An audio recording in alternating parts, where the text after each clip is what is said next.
Hello అందరికీ, ఎలా ఉన్నారు? ఇవాల్టి రెసిపీ వచ్చేసి గోరుచిక్కుడు ఫ్రై.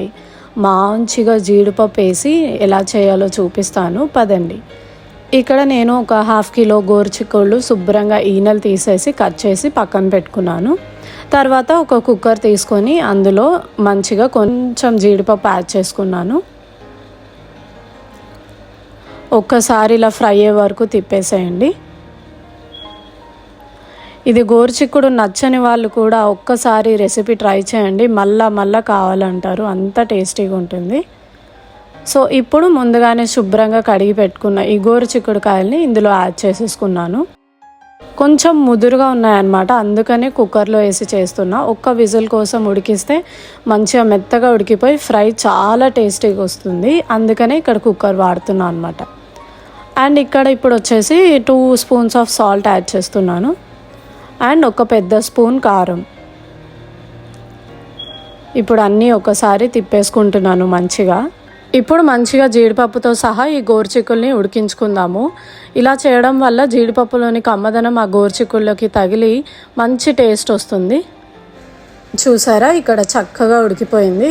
మరీ ఎక్కువ ఉడకలేదండి, జస్ట్ ఒకటే విజిల్ కాబట్టి కొంచెం ఉడుకుతుంది, ఎందుకంటే మళ్ళీ ఫ్రై కూడా చేస్తాం కాబట్టి. సో ఒక్కసారి ఇలా తిప్పేసుకుని పక్కన పెట్టేసుకుందాము.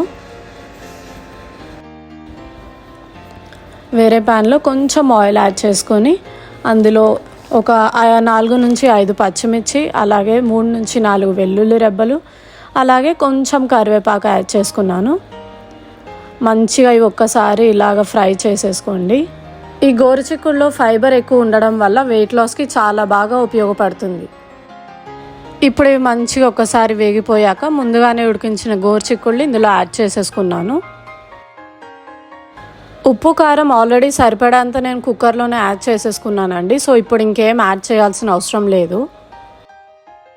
కలర్ చూడండి ఎంత బాగా వచ్చిందో. సో ఇప్పుడు ఒక్కసారి మంచిగా తిప్పేసుకున్నాక ఇవి బాగా వేగే వరకు మీడియం ఫ్లేమ్లోనే వేయించుకోవాలి అలాగా.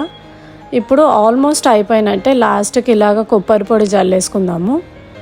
కొబ్బరి వల్ల ఫ్రైస్కి చాలా మంచి అరోమా, మంచి టేస్ట్ వస్తుంది.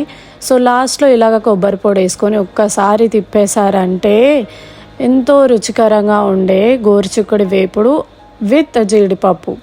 జీడిపప్పు అంటే నచ్చని వాళ్ళు ఉండరు కదా. సో ఒక్కసారి ఇలా ట్రై చేసేయండి, ఎలా ఉందో నాకు కామెంట్స్లో చెప్పేయండి.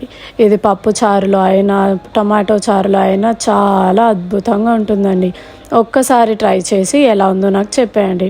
రెసిపీ నచ్చితే like, share and subscribe. Thank you.